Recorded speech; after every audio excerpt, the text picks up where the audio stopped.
Welcome. You're listening to How I Did That, a storytelling podcast. Let's jump into today's episode. Hey, Simmie, thank you so much for coming on today. Thank you for having me, Neha. Of course. And I reached out to you originally because, on this podcast, I want to talk to people who are doing cool things, maybe having your own business, you have a cool story to tell. And I thought it was really cool how you were living out that passion of having your own business and not just traditionally, working a 9 to 5. And I wanted to hear the ups and downs of that because I know there's so many more when you work for yourself. How did you even get into the area of being like, oh, I'm good enough to make this as my passion? Like, how did that passion even start? Yeah, thank you, Neha, and thank you for such lovely compliments and trusting me on your big day. How this started, sometimes I sit and think about it. I can't even remember because my mother, she has her salon. It's been 27 years that she has owned the salon, and I think I never even learned professionally how to do makeup or aesthetics or anything like that. When I was a kid, I would just like go to her salon, hang out, and then I just kind of knew how to do it until like I was older and I'm like, oh, like I'm really good at this because like people would come, they would compliment me. I was in grade 9 and people only wanted to get eyebrows done for me or makeup done for me. And then I was like I am good at this. That's when I decided I was like, okay, I need to learn this professionally as well. And then I went for like a part-time course. Like it was never gonna be a full-time thing. But then I was also doing my bachelor's in HR from University of the Fraser Valley in Abbotsford. So this makeup was never going to be a full-time thing for me. It was always going to be academically doing something like, the typical jobs like the which our parents think that we would do. I had so many career changes. I wanted to be a lawyer. I wanted to be a fashion designer, all of that. And I was just so confused throughout my career. Like I started as an office admin. I was promoted to a project manager there, and then I was like, oh my god, like not they're not gonna make me a CEO. Like I'm just gonna be stuck here. I was like 23 when I was a project manager, and then I was like, I cannot go anything. Like I of course I can go to like a regional manager position, but it's not gonna be enough. Like I'm just gonna be stuck here for the rest of my life. I don't want that. And then right after I was thinking that I met my husband, and then I had moved to Ontario, and then we moved to Windsor. Actually, I got the job in University of Windsor as well. So I was supposed to start on a Monday, and then I went there sitting in the parking lot. And then I'm like, oh my God, here we go again. And then I never showed up. I never went inside. I was like, no, this is not something that I want to continue. I have to do my own thing. For makeup and aesthetics, I was always doing this on the side, but I didn't realize that I enjoy doing it because you know how our mindset is, oh, we have to do like an office job, we have to do like a 9 to 5, we cannot do this, blah blah blah, all that. So this never even came to my mind until my husband. He's like, you're so good at it. Like all the clients, like I was paid to go to States to do somebody's makeup because they wanted me to do their makeup. They're like, people are inviting you all over. Why don't you do it full time? I was like, you know what? Good question. Why don't I do full time? And that's when I decided that I'm gonna be a makeup artist and an esthetician Oh, wow. That's a zigzag of a too. journey. Wait, so like you said you moved to Ontario. So where were you living before that? BC, Abbotsford. Oh, okay, so like you got married and then you moved here? Yes, I no, we were dating for the long time, but we broke up a couple of times. I never wanted to move to Ontario. I was like, oh, there's nothing to do there.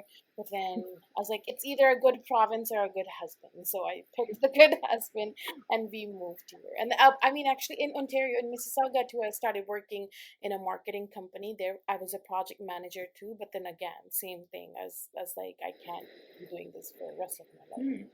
Well, you mentioned too, like your mom had a full-time salon, but internally you still had that of feeling of like, oh, I have to go down the traditional 9 to 5. If you have a parent who is working for themselves, like having their own salon or something, don't you get more of a feeling of like, oh, I can do it too because I see them doing it? Or did you feel more like, oh, I have to stay in a traditional role? So my mother, she was in a business for a long, long time. Everybody loved her. I looked at her, I'm like, oh my God, like I want to become this. But at the same time, back in the days, I do not think makeup artists or estheticians got that respect that now we have for the artists and stuff. Back in the days, it was usually like, oh, it's just a salon, oh, they haven't gone to school, oh, this and that, blah, blah, blah. But maybe deep inside, like, this is what my mom thought too, but she never really said it in words. She always supported me doing this aesthetics and everything because she knew how good I was at this.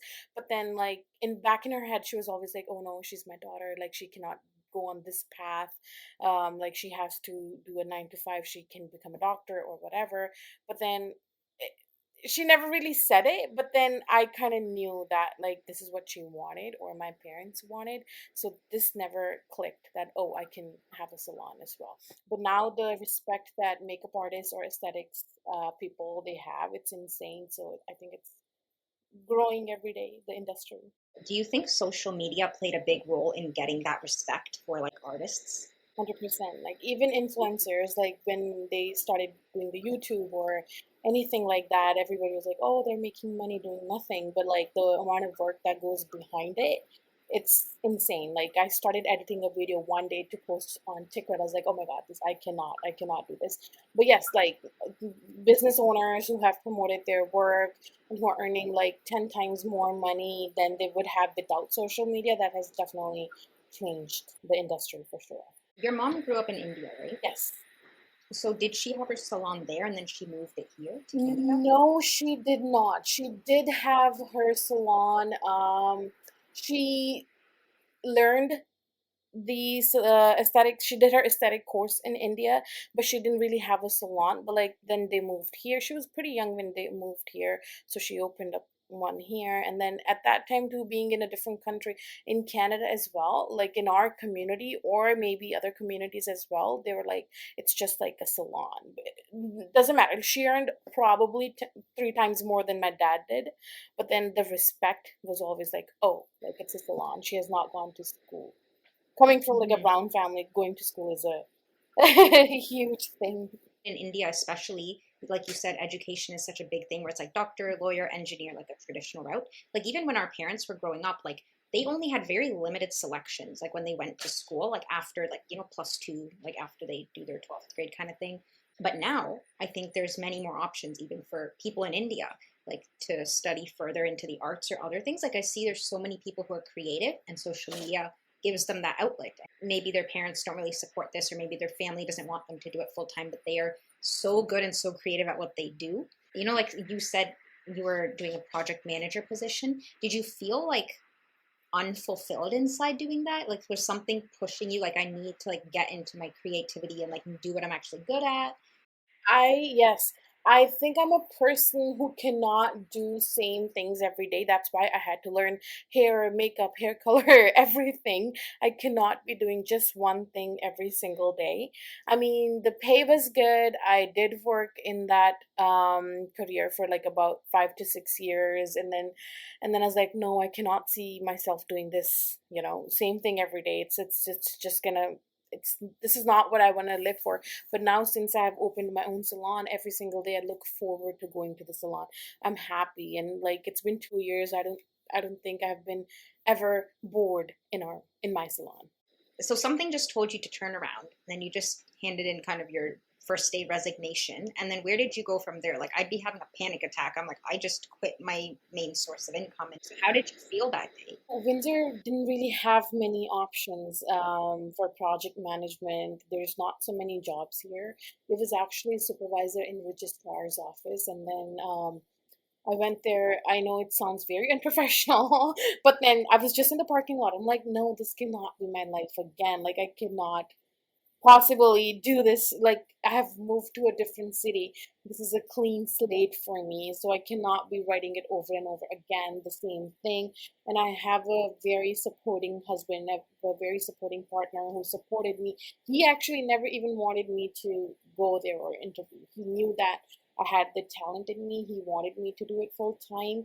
He had been telling me to do it full time for the longest time, but I wasn't just mentally ready to do it. I was like, I don't know, like it's a lot of work.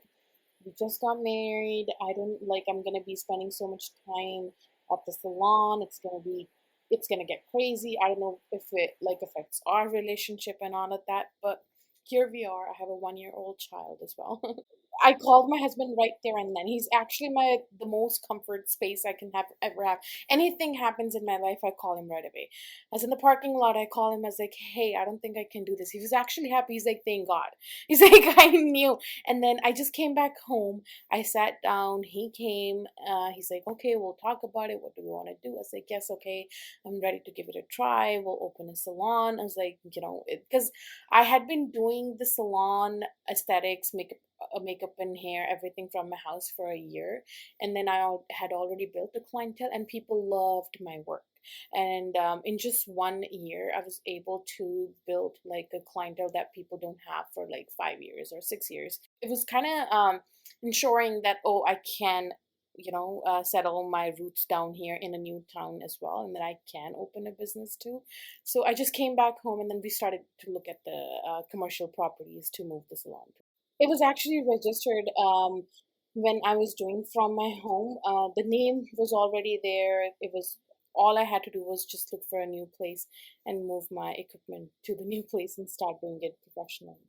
You're kind of like prime LaSalle real estate. Like you're right by the outlet mall. You didn't have any kind of makeup thing going on in that area. So it's like a really good location. But how did you end up deciding to do it there? Location wise, we had moved in the neighborhood. We lived on the heritage estates. That's where we were. And then this it was a hidden location first. Now they're developing a lot, yes, but the outlet mall, it wasn't so busy at that time. The plaza I was in, it wasn't so busy, but it was double the amount of the rent than all other locations in LaSalle or Windsor. It was really expensive.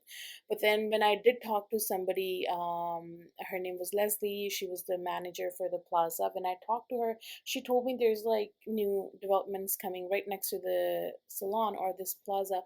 And then I talked to my husband, and then he was like, yes, you know what, like we even for 2 years, even if we have to pay the rent out of our pocket, we should, because this is gonna get really busy here. It's very good location. And then I did talk to my mother as well, and then she thought the same thing, because she had a rule. She's like, any business you open, you have to give it 3 years. First 2 years, you're only like fulfilling your expenses, whatever you spent on that business. In the third year, that's when you start to make a little profit, but you have to put that back in the business. Fourth year is the year that you actually start earning the profit. So you have to be really, really patient when you open a business. About the loans and stuff, it wasn't a huge investment. It was only about 50 to 60K.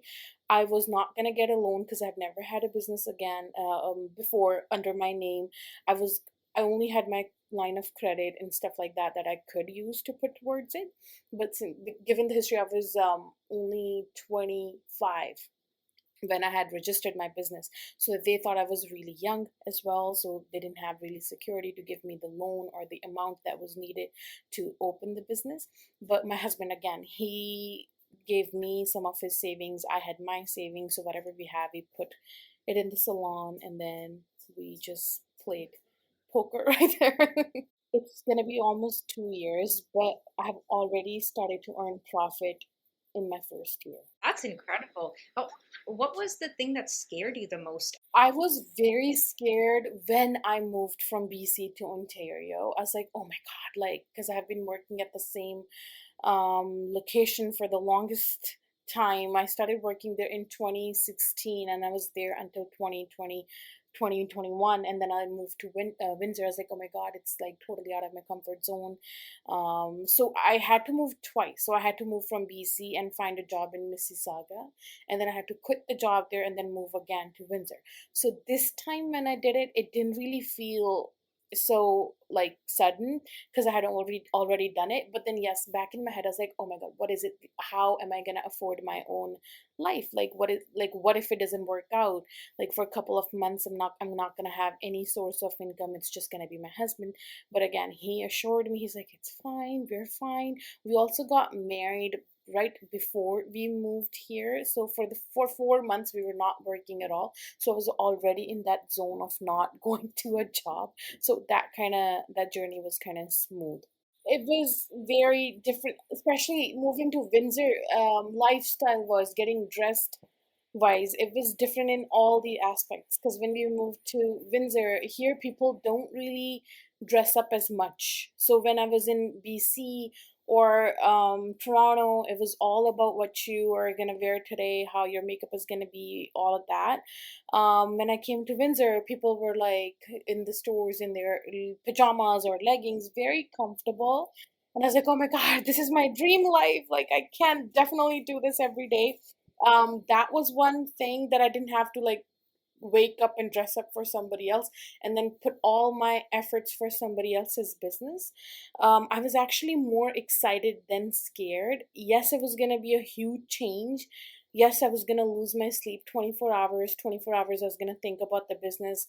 Oh, this person quit. I had to hire this person. Or Google review, that review, everything I had to take care of because it was just not going to be me. Like, I've always had control of what I was going to do, but now this time I had to trust other people, to let other people in my circle as well, and then use my name to provide services to the client at the end of the day. So I was like very nervous, very scared, but I had good support. Yeah, like as you mentioned too about trusting other people, when you were doing it in your own house before you moved to the commercial space, did you have like other makeup artists hired with you? I did not. It was Oh, just me. That's that's what having my mother's business, like spending some time there, kind of helped me to learn a lot of things.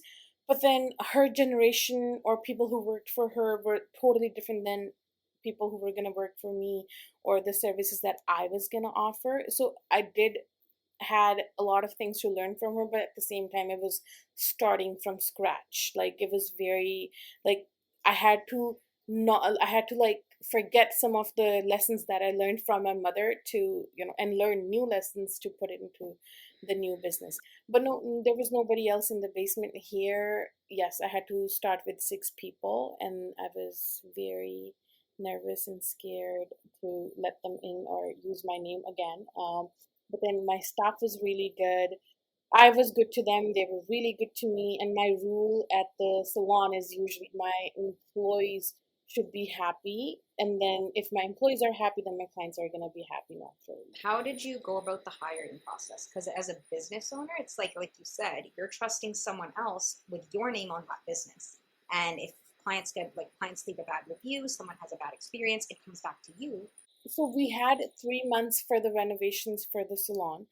So those 3 months I had time to hire people, but at the same time I did find out I was pregnant the day I signed the lease for the salon. And I was like, oh my God, how am I gonna do this? This is gonna get crazy. This was an unplanned child. We didn't have any plan for the child. He happened and we loved him, and I wouldn't have it any other way. But we only had 3 months to do everything. It was a task to find the right people. I probably interviewed like 20 to 30 people per position. And then it was just a lot of new people. I could not people put new, as much as I want to give new generation a chance. This is a industry, or this is somebody's skin that we're talking about. This is somebody's hair that we're talking about. So I could not have people who are starting fresh join me. So it was a journey and a task to find people with experience here. When you were doing my engagement makeup, you were like, you put up the ad, and some people were like, Yes. they applied and they're like, yeah, I've never worked in a salon, but I'm willing to learn or something. And you were like, wait, I need people with experience, like not teaching you how to like start from scratch, right? Yes. As much as I would love to, I wouldn't have the time, and it's a huge. It takes about 2 years to learn, and once they're gonna learn, they're definitely gonna not gonna work for me. They're gonna open their own thing, which I am okay with. But then it's also like my time at the same time. But when I do post an ad on Indeed, probably 60% of the resumes are people who have never worked at the salon, and they cannot find a job in Windsor, and they just apply randomly to all the jobs that are available, and they're trying their best to find a job. But it gets hard for us to hire. And I don't think so. there was this girl who walked in the salon with the resume. I was like, oh, you should apply through Indeed. Her resume was so impressive, but she didn't even know what Indeed is. So like then that day I was like, oh my God, I've been hiring people for a year and a half. There are people who don't even know what Indeed is. They don't like this was such a good resume. If this resume had come to me when I started the salon, things would have been much easier. But she didn't even know what Indeed is. So she didn't even like apply there. So then I was like, what else should I? Because LaSalle, this is what I learned. It's mostly word of mouth, old school techniques to even market your business, to hire people, or to let people know that you're here. I think I had more turnover from sending flyers home to home rather than posting it on social media. So that was another challenge moving to Windsor, as compared to the places that I've been before. That's also a good point I noticed because, like, with LaSalle too, it's like we have LaSalle community page on Facebook or you have Indeed, but it's like, how else can you get the word out? There's not like a lot of, I don't know, there's not a lot of pop ups or other events. Maybe there's farmers markets and stuff if you're selling food, but it's like, where would you advertise, right? For makeup? Yes, so my husband has been, he did suggest me 6 months ago. He's like, we should print some flyers. I was like, no, I don't want to go old school. I pay enough to Instagram or my social media people. They're advertising. It's fine. It's not gonna, affect a lot. But then he's like, no, let's do it once. It was really expensive, but then we did it. I was like, okay, fine, I'll give it a chance. But when I did that, I was shocked. I was shocked at the amount of people who did not even know that I existed in that plaza, who lived just down the street. Did you just advertise, around like the heritage area, like the flyers? Because there's already such a big population of people like living. So it went to 5,000 houses. I just put my postal code and they selected the houses that was going to go in. So apartments, houses, businesses, it went to every of those locations. But I have tried a lot to advertise the store, the salon. I've done the Instagram ads, I've done the Facebook ads. Um, there are still people till the date who don't even know that there's a salon in the plaza.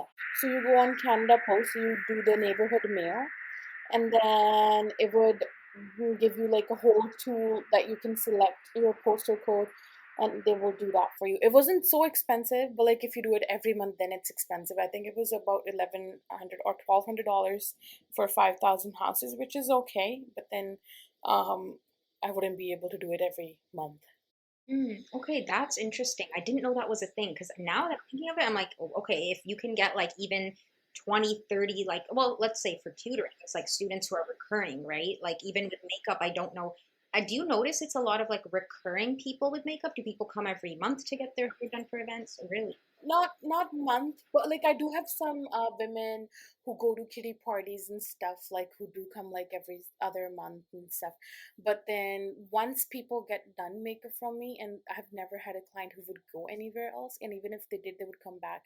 I had to wash somebody's face. It was amazing. Like the makeup was done perfectly. I couldn't find any, like I was like, I thought it was perfect, but she didn't like it. She's like, no, I just like the way that you do it. So she washed her face at the salon, and then I had to do it. So those are, I mean, in our community, there is an event every 3 months, every 4 months, you have to go somewhere. But then I have clients from all other communities as well. Then there's Christmas, then there's weddings, then there's summer, galas and stuff like that. So people do come for makeup in here. And And you of also do course, nails, right? yeah, I don't, but I have like staff. Yes, they do nails. So for the nails, it's very repeating clients. Do you Yes. also do threading, eyebrows? Okay, so you're like Yeah. one-stop shop because people always need those things Yes. done.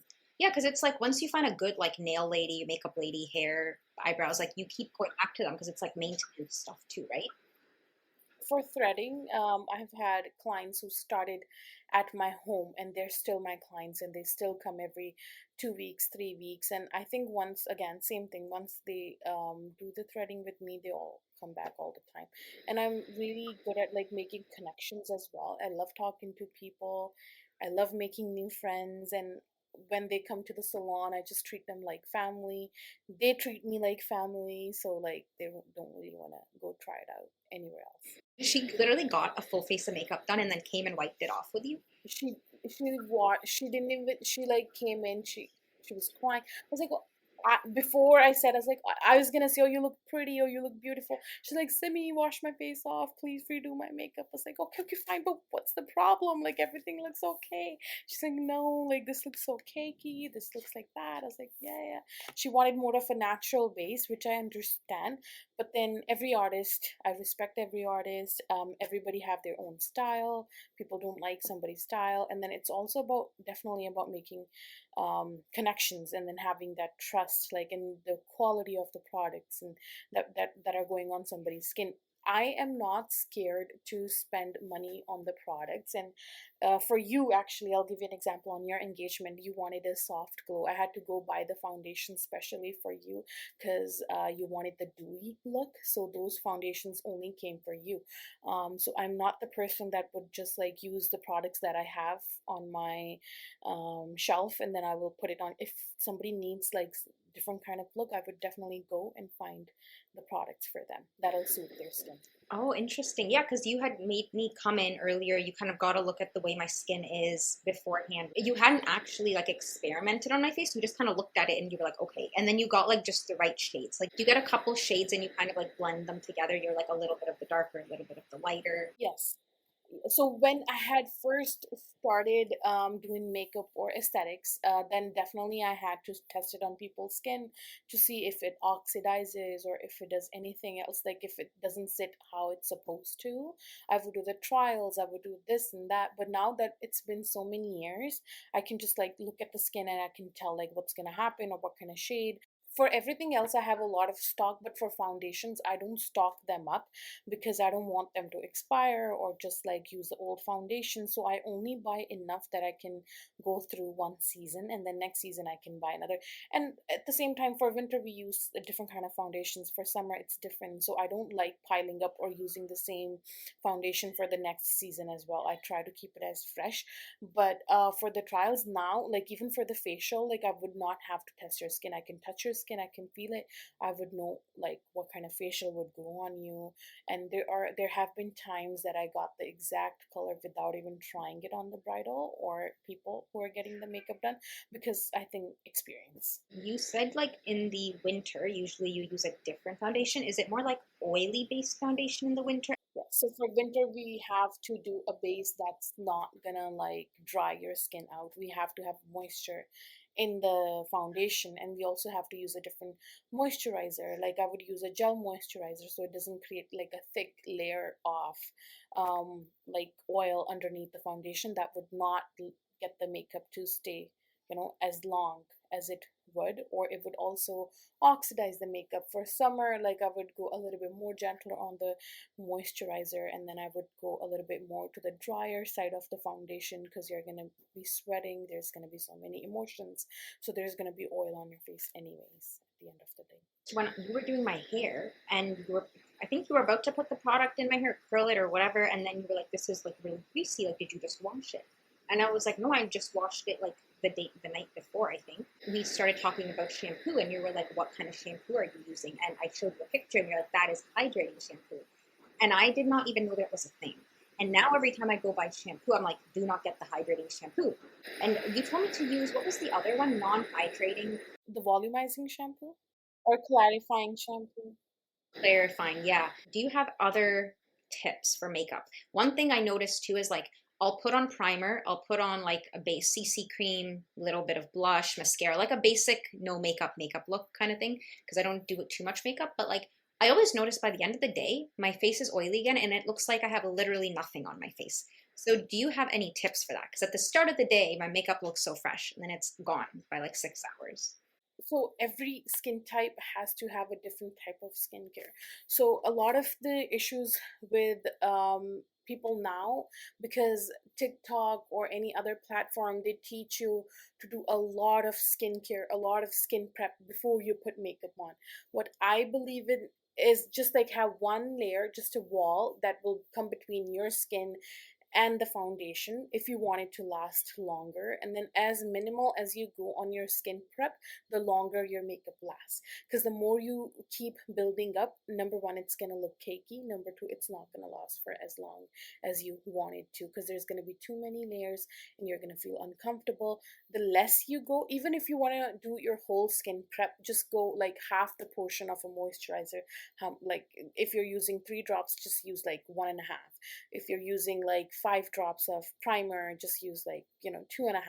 So cut down the quantity of things that you're putting on. Just go as minimal as you can, and definitely exfoliate your skin once a week. Get rid of that dead skin, and the less the hair are on the face, the more it lasts. Because the hair, when you have hair on your face, that kind of creates another layer, so your makeup is not settling on your face, it's settling on your hair instead.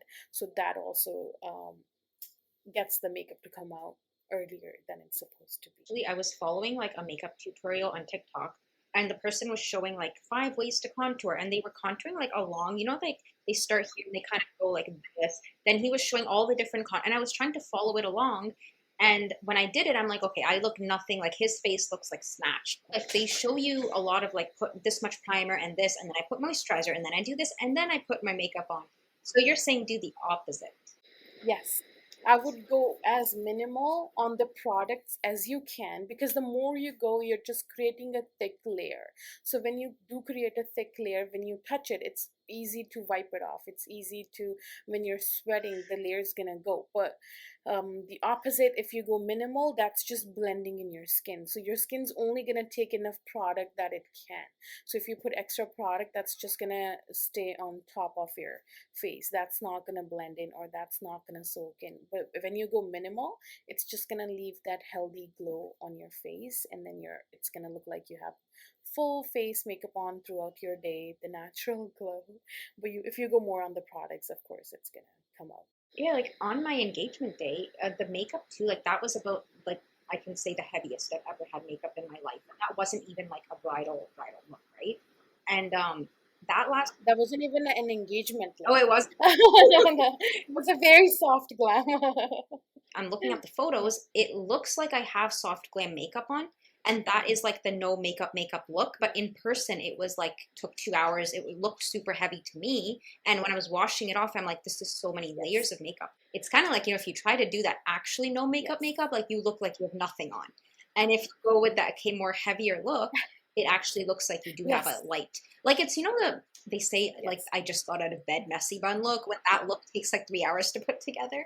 Yeah, that, I usually It's tell people, literally. as like, no makeup look is a scam. Like, no makeup look, you have to put more efforts in rather than the other. So like if I do a full face of glam for the bridal, I would not have to blend it as much. I would just like place the products, and then if it's visible, that's fine. But with the no makeup look, it takes probably like double the time to blend it in, to make it look natural, to wipe it up, and then you have to blend the contour in so it doesn't even look like you have contour on.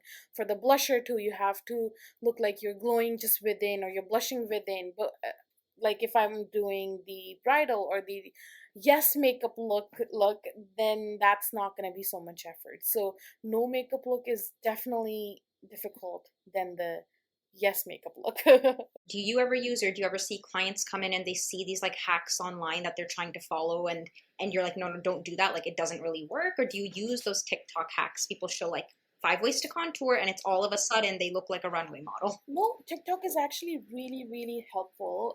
But you just have to know that if it's gonna work for you, if it's the right shape for your face as well. Contouring, I was actually teaching somebody makeup the other day, and then she had been contouring her face, but she would come to me. She's like, "Oh, like when I contour my face, it's supposed to look snatched, but it starts to look bigger." It's all about the placement of the line of the contour. It's just like 0.5 centimeter. If you go up and down, you can change the entire shape of your face. So you're also going to have to know like where exactly you're placing the contour, and then where you're going to place the blush. If you place the blush on the cheeks, your face is going to look more fuller. But if you just put them on the cheekbones, not exactly on the cheeks, then your face is going to look snatched. When people come to me, if they're happy with what they're doing, then I never really go, oh, you're doing this wrong or you're doing that wrong. I just tell them, okay, you're, if like, I never even get into that conversation. I just tell them you look pretty and this is perfect for you, and then that's it. But if people do ask for my advice, then I tell them like what to do, what not to do for their face shape and skin type. Do you use contour versus bronzer differently, or like I know that I've seen this debate online, like contour versus bronzer are like the same thing or are they different? So it depends on which shade. There are so many shades of bronzer that are probably darker than the shade of the contour that I would use on myself.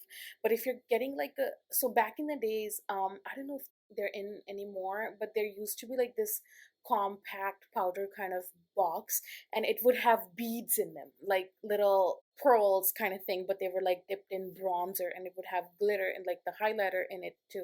That was actual bronzer. That would actually make your skin look like tanned. But when it comes to darker skin tones like us, I don't think bronzer plays any role in them unless you just want like a highlighted look or just like a sun-kissed look, that type of look. Then I would add bronzer. But for darker skin tones, 95% of the times it's only contour that'll do the magic. For like lighter skin tones, if they just want like, so it's again, it's all about the placement. If you place the contour as a bronzer, it'll work as a bronzer as well. You, if you place it on your forehead lines or your like your on your cheeks, on your chin or your nose, you look like if you want to look tanned, but that's more of like a 2016 look.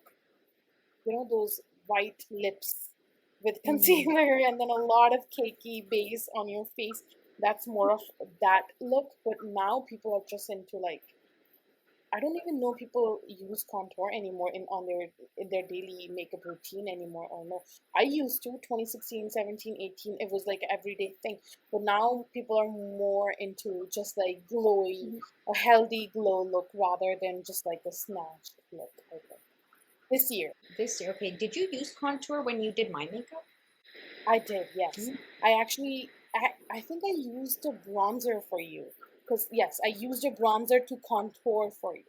So it's not as harsh. Okay, I see. I couldn't even Yeah, tell because it just looked all soft glam, right? But it's all the little yeah. touches that you put on it that actually make the look come together. You were mentioning about replacing like foundations, like you don't like to get them all together in bulk because you want to replace them often. Like, how often do you replace makeup, eyeliner, lipsticks? Do you recommend? Like, because I have lipsticks that are like 4 years old, and I'm like, should I just throw them away or should I keep using them? Depends. Like, okay, this is going to be a very controversial statement, but like in my own, my personal makeup vanity, I might have makeup that's like 5 years, 4 years. Like I have lipsticks that are like 6 years old. I have eyeshadows that are like 6 or 7 years old that I still use, because eyeshadows, you really don't run out of them. Only like one or two boxes that you would run out of. But then as long as they're safe, as long as they're good quality, as long as they're not reacting to your skin, as long as you're not getting any acne or any reactions to your skin, I think you're fine to use any products. But with foundations, that's gonna be a big no, because foundations you have to be very precise on. Like you, as soon as they hit their best, before, I have never had to throw out a foundation because I usually run out of them. But then foundation would change their color. It would sit on your face differently. If it's like a dewy foundation like what we used for your skin, if we keep it for long enough, I think it's gonna leave some oils and your face is gonna look oily rather than dewy. So those kind of things. But for lipsticks, for eyeshadows, if it's not reacting, I think it's fine. You, like, people who are not makeup artists, they're not going to go to Sephora every month and spend like hundreds and thousands of dollars to replace the makeup. How did you get my, because my lipstick too, it stayed on pretty much the whole day, even when I was eating. Like, how did you get that? How many layers did you put to my lips? Because I know we also changed the lipstick color one or two times. Yes, yes. So I always start with like a lightest color underneath, and then I put the actual color that I want. And the color that you want, when you put it on the lighter lip shade, it has to be a little bit darker than the color you want. So when it mixes with that light shade, so it can come to an actual color that we want. So it was only about 2 layers. Also, if you go more layers, the more the layers of the lipsticks are, the easier it's gonna come off. So the less the layers are, the longer it's gonna stay. Normally, I would tint somebody's lipstick too, but for you, we wanted to go a little bit on the nude side, so we didn't really have the room to tint your lips or put a lip oil or a lip stain on or anything like that. But I think I used Too Faced lipstick on you. That is a good stay makeup, the lipstick as well. So probably just 2 layers of that and then 1 layer of lip Oh, gloss. so you didn't put like, is there like a lip primer that people put on to get it to stay, or like concealer on the lips? On I do not. I am such a bad person when it comes to using those lip primers or this primer, that primer. I try to minimize that. I might have everything in my vanity. I might have a lip primer sitting there, a lip mask. The maximum I would do for a bridal, like when I am doing their skin prep in the morning, then I would just put like a lip mask that I will wipe off after, but nothing that would go with the lipstick. Number one, it's going to change the formula of the lipstick. Number two, it's too many layers and it's a greasy layer, so I don't want that to stay on your lips, underneath your lipstick. of course, there's like so much consumerism where people are like, oh, you need this makeup and this makeup and this and this. And it's like, oh, so now I can't achieve this look without having a, like, if you hadn't told me that, I would have thought you put some kind of lip Mm. primer to get it to stay in place. And I would have gone and like bought a lip primer. But hearing it from you, like, oh, you don't have to replace your lipsticks every month. You don't Yeah. have to buy all of these extra products. It's I think it's, yeah, I think it's all the marketing on TikTok, which is very good. I support TikTok. I learn so much from TikTok. Like I promote my business on TikTok, but I think it's just the marketing that people are doing these days. Or you have to have this number of lip shades. No, you can only have 3 lip shades, and you can make 9 lip colors out of those 3 lip shades, and then you don't have to have like a lot of eyeshadow palettes. You can have as minimal as makeup you can, and then still have like a full glam look. You don't have to use a lot of products. I forgot that I was going to mention the concealer. There was a trend. You would put so many dots of concealer and then wait for it to dry up and then blend it out. I was like, no, that's going to give you so many underlines. On TikTok, yes, when you put the filter on, when you blur your pictures out, it's going to look amazing. But in person, it's going to look so cakey. You're going to have so many under eye lines. I am against using more than 2 drops of concealer on your under eyes. So it's all marketing. People just market so that you can buy more and more of their products. I think makeup, as minimal as you go, the better it looks. I think especially like when you get more and more experience on so many different face types, right? Facial structures, face types, skin Yeah. types, then you're definitely able to look at it and be like, no, you don't need this, you know? What part of running the business surprised you the most outside of like, you know, the main things that people would think of? What surprised me the most? So there were not so many shockers because I've seen it all happening at my mother's salon. But I'm trying to think what could be the most. Or something you think, you know, if someone, like, if I was to start a makeup business, like, and my mom was not in the industry, That's what I'm trying to think. Like, what would be the most shocking thing? Maybe getting the clientele and then keeping them. Because and taking feedback, it doesn't matter if it's good or bad. For me, I knew that any suggestion, there are clients that I cannot make everybody happy. There are going to be clients that are not, for me, I've never really had a bad review, but for like nail techs or the other people that are there, people have come and they were upset, and then they would give the feedback to me or suggestion to me. Taking that criticism and turning it into like good feedback, that would be, you have to be very very patient in order to learn to do that. say if you have people like working for you and they get bad reviews, like how did you handle that? You had the client, like clients come in and tell you to your face, or you had someone just write a review online and you would invite them back in for a better experience? I have had 2 people leave bad reviews on Google, and that time I could not even talk to them. Right after she left a review, and then I was able to call her. I'm like, hey, like, I'm so sorry, like, I wasn't there. People tell me that I am a really kind person, or I am a business owner that cares about her clients, because I tell them I'm not scared to apologize. I'm not scared to, like, even if people are doing it just like, if there's nothing wrong, like that review was uncalled for. Everything what my nail techs did were right. I knew they were right. I knew there was nothing wrong. I talked to the nail techs first, and then I talked to somebody else who was present in the room first. I knew, but then at the same time, it's your client. Until your client's not happy, you cannot really fight them. You cannot really tell them you're wrong. You cannot prove a point there. All you can do is just call them back for a better experience, apologize to them, because if you start fighting, if you start proving your point, it's only going to get worse. To get to that level, it takes a lot of years. It takes, like, if I was younger, if I was 21, 22, I would have like fought them. I would be like, oh my god, no, you did that. My nail tech was telling you to do this, to do that, to do that. And but at this point, I know, apologize, get them back in, make them happy. If they come back, that's fine. If they don't, that's fine too, but they have to leave the store happy. That's it. You know how they say the customer's always right? Yes. Where you're like, just don't try to fight them, because that's like if you get a bad experience, like who am I as a business owner to tell you like, oh, that wasn't a bad Yes. experience, you know, because Yes. you had that experience. Yes. And so then you just get defensive, and it's like, no, but that was my experience. Like, how can you know? Yeah, yeah, Your bad experience could be a good experience for me. My good experience could be a bad experience for, so everybody of course have their own personalities. Some people love the same.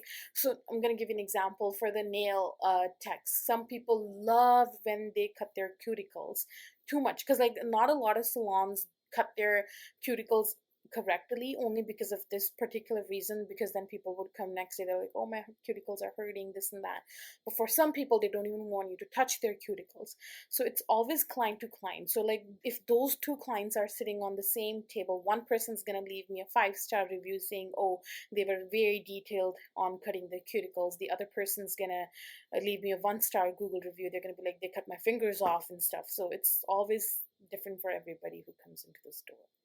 I guess you only get to see that with more experience, and maybe also seeing it from your mom's perspective, being able to be there when she was working. And was there like inspiration that you took from like the way your mom did things that you carried over into your business, or things you think, you know, if you hadn't seen her doing them, that maybe you would have done them differently had you not known any better? Yes, she did not take any personal days off. She was working 7 days a week. She, I mean, all thanks to her, because of her, I am where I am at. She worked day and night. She didn't really care. So my mother and my father could not even go to a same wedding, because one of them would have to stay at the business. They could not leave the business for other people. I was like, I knew that that was the life I did not want. It was their generation who worked as hard as they couldn't to provide for us, but then I didn't want to do that. I was like, oh my god, no, I'm not gonna be like that. But also at the same time, she worked so hard. She had every kind of clientele at her salon, from poor to rich. She treated them the same. She was welcoming to every single person. She was so kind. She has done so many bridals for free because they couldn't afford it. I only aspire to have a heart as big as her, like she did at that. She was never about making profit off of everyone. She was also about giving back to the community a lot. Where's the line? If somebody comes to you and it's like, okay, you have one rate, you can't charge one person less, because then they'll tell other people, and you're like, oh, that rate was just for you, not for everyone. But then it's like, you know, you want to charge everyone the same. I thought so. I thought the same way, because my mother, yes, she would give discounts to people she knew longer, or she knew they couldn't afford it. Like she would definitely give them discount. When I had started my business, like back in the day, when I was doing it from my home, I was like, no, I'm never gonna do that. So when people come to the salon, they ask for like discount in a very like upfront way. Oh, it's our first time. Where's our discount? Those kind of people, I hate giving discounts to. I do not give discount. I'm like, no, no, no. This is a fair price. But if a client is coming into the store and if I know that they're in need, they cannot afford it, then okay, that's fine. I'll cut the loss. I'll cut some percentage off, because my heart, I cannot even say no. It's very hard. Like it's the same issue that my mother had, drawing boundary line between the business and your personal life. And this is the same thing that I am having, same issue that I am having right now, drawing the line in between. But I think it's a good problem to have, because people trust me more, and then people know if they're like in a situation that nobody's gonna help them out, I'm gonna be there for them. I think it's a good and bad thing at the same time. Sometimes, like when a client, I have so many clients who are in the salon every week for a different service. So one week they would be there for eyebrows, and next week they would be there for the facials, and after that, extensions, nail art, all of that. Those kind of clients, then I offer discount myself. Like, it's okay, I'll give them a free eyebrows, I'll give them a free facial, that's fine, because they have spent like about $1,000 in a month at my salon, and they do it every month. So those kind of people, yes, I would definitely give it back to. But the people who do take advantage of, I'm still learning how to say no to them. But then at the same time, I have so many things going on, like in throughout a year I do different things, like free facials for single mothers, free eyebrows for single mothers, free eyebrows for everybody during Christmas and stuff like that. But there are also people who do take advantage of it, who have like $3 billion house, but then they would still come for like a free eyebrow at your salon. You don't go to Walmart or any other stores and ask for discount there. So I don't know why people think they should be paying more to us rather than other stores, but they come. But then there are good people too. There are people who would leave you generous amount of tips because they understand you. But like with business, again, the same thing. You have to learn about different kind of people. You have to see. You have to be so patient. You have to like you have to learn how to let go of anger, of the disappointments. There are days that I come home and I tell my husband, I was like, do not talk to me, give me 1 hour to process what happened at the salon today, blah blah blah. So it's never a dull moment. Every day it's a new experience. You ever have clients like come in and like yell at you? Ever Just one client, not she did she almost got into a fight with. So what happened, it was actually weekend, I was really booked, and she really needed to get her eyebrows done. I told her, I was like, okay, I'll come early for you, but just don't be late, because I'm gonna hire a babysitter for extra hour just to do your eyebrows, because you really need it done. And then I booked her for before opening time, so I went there early for her, and she never showed up. And then she shows up when I was doing somebody else's hair, like 40 minutes later, and then she demanded for me to do her eyebrows like I was canceling on her. And that is the probably the one and the only time that I lost it, and I got into a fight with her. I was like, no, I'm not gonna, you didn't respect my time, you didn't do that, blah blah blah. I told her, I'm like, no, this is not happening. That's the only time she was yelling and I was yelling back, and I had to tell her, just get it at the salon. That was probably just one time throughout my career that I lost it. did she was she one of the people who like left a bad review and then acted like the victim? She did not. She said she would, but she did not. Because she knew what had happened. She might have realized. She's like, I have a kid. I was like, I know, I have a child too. But then at the same time, I opened early for you. If I fit you in right. If she had asked me nicely, I could have told her, okay, I would squeeze you and give me like 10-20 minutes.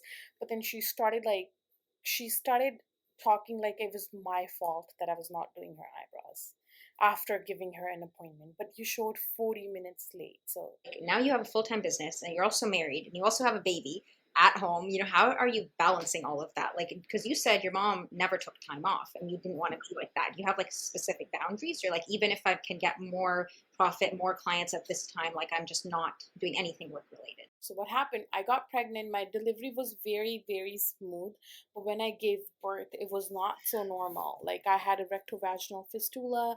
The doctors didn't even realize I had it. I come home 2 days later. I had to go back. I'm still not fixed, waiting for that call. And then I had another surgery for 6 hours. It was terrible.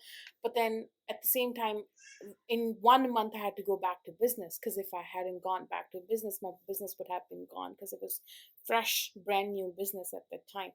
That time I was thinking, I was like, oh my God, why did I do this? But now there is no guilt. It was definitely very hard. There were so many sacrifices that I had to make.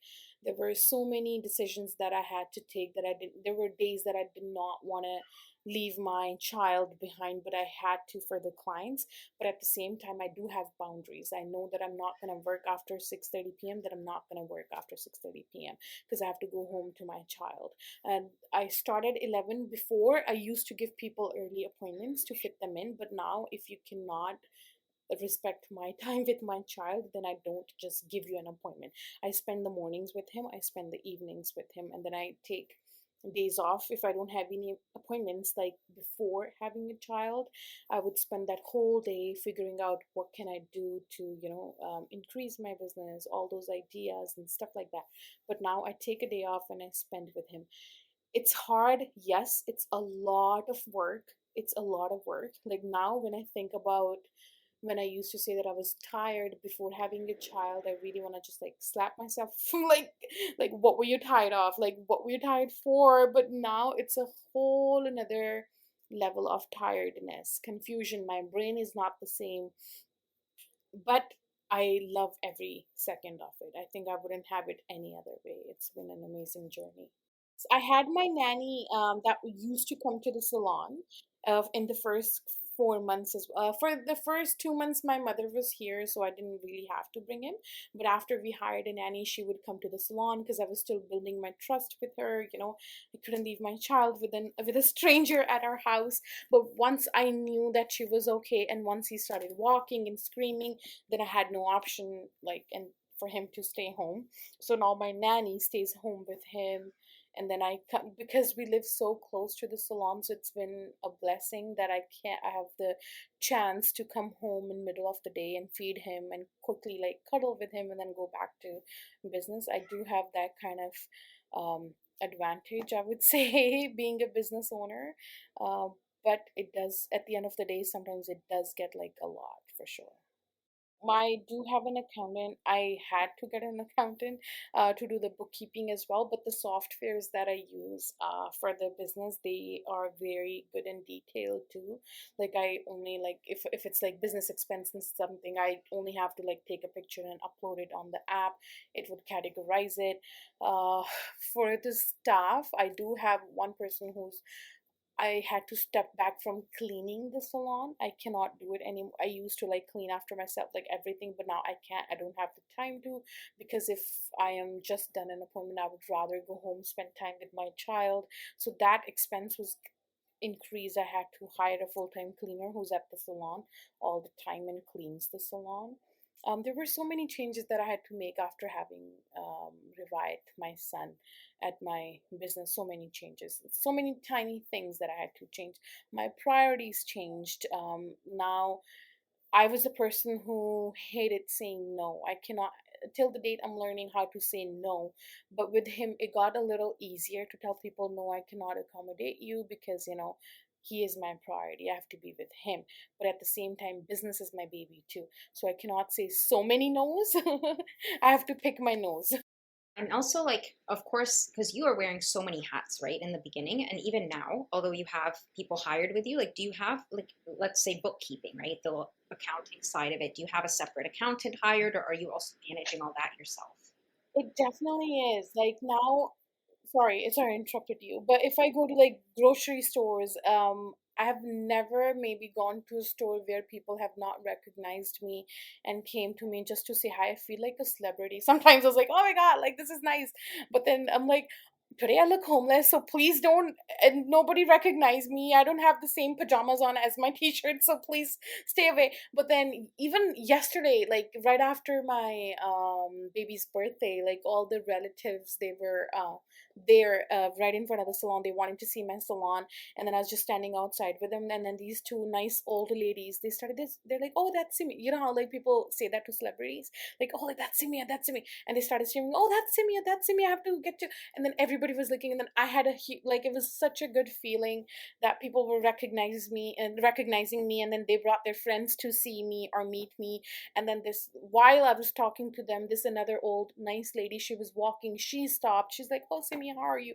So everybody was like talking to me, saying hi to my kid, like they're bringing gifts for my kid. Like probably I've not had any of my client who have not brought a gift for my child or for me. And then they were just thanking me for the services. They're like, oh, and all my relatives were there, and they're like, oh my god, my color looks so good. And then one person's like, my eyebrows look so good. And that feeling, I think it was unmatchable. It was really good. The other week, I was literally in such bad, like, it was my not like ugly, but like my hair were not done, my makeup were not. I was like telling my husband, I was like, we have to maybe go to Kingsville to do grocery shopping now, so nobody knows me there. But then it's such a huge feeling. I feel so blessed that I have this opportunity, that, coming from a different town, a whole different province, to this city, and now pretty much everywhere I go, people know me. It's in such short time. It's not even 2 years yet. And then people already know my name. People know who I am. And then people are there to help me out. The street I lived on, everybody baked for me when I was pregnant. When I was at the salon, every client is bringing things for my son. I feel so loved, and I feel so belonged in the city too. So that's unreal. Like, I don't know how it's possible in less than 2 years, but people here are very welcoming and very loving too. Growth was fast and slow at the same time. Like, if I was in Mississauga or Brampton, like, just one Instagram post would have brought me like 30 different clients. One different, like, one marketplace ad would have brought me so many clients. Here, it was definitely, the growth of clientele was slower than how it would have been in Mississauga or Brampton, but then it's quality of the clients. So it's quality over quantity. They pay me generous tips. It's more money that I'm earning here rather than Mississauga, and I'm making connections. I'm making family, and the clients, they come every month. They come every 2 weeks. So it's like quality clients that I got here. It's also interesting, because you know the market in Mississauga, having lived there, and then you know the market here to compare that and see, because a lot of times it's like one person's living in one place and they're like, oh, I guess if I go there, I could make more, but you don't really know unless you go there and you do it. I was actually talking to somebody about this the other day too. Yes, like, competition is less and high at the same time, because there are not so many people here who do go to salons every, because like people don't even have jobs here. Like, there's like two sides. Like, if you go to downtown Windsor, you're gonna see so many people like who don't have enough money. But then if you go to the nicer areas of LaSalle or the whole LaSalle, people have money to spend. But then there are so many people that are retired as well. But as compared to Mississauga, there's our generation, there's so many kids that are our age who have moved from other different cities. So many kids from Windsor have moved to Toronto, so they have money to spend. They take care of their nails, they get the crazy nails done. Here, people don't really go for those long crazy stone nails, right? It's more gentle, it's more of shellac at the same time. I think it's pretty much the same. But yes, Mississauga would have been definitely way more money than here if I take number of clients per day. But then here, it's like less number of clients, but it's almost the same money as well. Mississauga, like, there were days that I would do like 8 or 9 makeups, and I've done 17 makeup and hair in a day in Mississauga. But it's been 2 years. I've never had that day. Maximum, maybe I would have done 5 or 6, but there has not been a day when I've done like 17 makeup and hair in a day. So when it comes to like number wise, it's definitely lower than Mississauga, but then the price point kind of makes up for it. What is your favorite product that you cannot live without? I cannot live without. It's a very actually cheap product too, so everybody can afford. It's a Maybelline 3-in-1 corrector, something like that. It has concealer, foundation, and I think highlighter in it. So when I'm like running late, now that I have a child, I don't have time. All I have to do is put that product on my face. That's it. I don't have to use powder or anything, just that, and then I'm good to go. It is a thing, and it comes with an applicator too, so you don't even have to take a extra brush to put it on. So it's that easy. Next quick fire question. What is the most overhyped product for makeup or hair? Dior foundation. Just the foundation. Dior contours are really nice. And the Fenty Red Velvet lipstick. It does not stay at all. The matte lipsticks, yes, but the red velvet lipstick, oh my god. It would be like if you put it on in the morning, by the end it would be all over your face. It leaks. Okay. It's good to know because I always hear so many good things about Fenty, but I've never tried it. Third, what is your favorite makeup brush? I love Morphe's. So affordable, so gentle. all of the Morphe brushes are my favorite, and so long lasting, easy to clean as well. Lastly, how do you see your makeup brand evolving in the next 5 years? And what would success look like for you beyond just bookings? So success for me personally looks like when I am able to balance my personal and professional life too. When I don't have to worry about business 24 hours, when like it has reached a point that it can run itself without me being present 24/7 at the location. Also, at the end of the day, I'm really happy if all the clients are happy. I love taking compliments and feedbacks when people tell me stuff. I've heard so many different compliments that I've never heard before. I think that's success to me as well.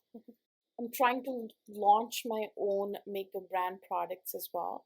So we're working on that now. It'll take a couple years with all the approvals and stuff. Hopefully, it's in the market and Windsor people know me for the makeup brand as well, not just the artist. So like you're working with like the whole chemistry behind it to make your own makeup. Are you like trying to develop it at home, or are you working with like someone in a lab? I am actually gonna hire somebody else, and they're gonna have their own lab and stuff, so I don't have to. If I make it in Canada, the price point is gonna go way too higher. So it's actually gonna be in Colombia or Mexico, somewhere there. I'm talking to different dealers, and I'm gonna see which is the most eco-friendly and good for skin and affordable product that I can make. Lip glosses are ready. I'm just waiting for the foundations. So you have to tell me when that launches. Exciting. Oh my gosh. Well, thank you so much, Simmie, for coming on. It was really nice talking to you. And I got a very good like look behind the scenes of what it's like to start a makeup business, all the ups and downs. And it's a really wonderful chat. Thank you so much for having me. Of course. And that's a wrap. Thanks for tuning into today's episode, and we'll see you next time.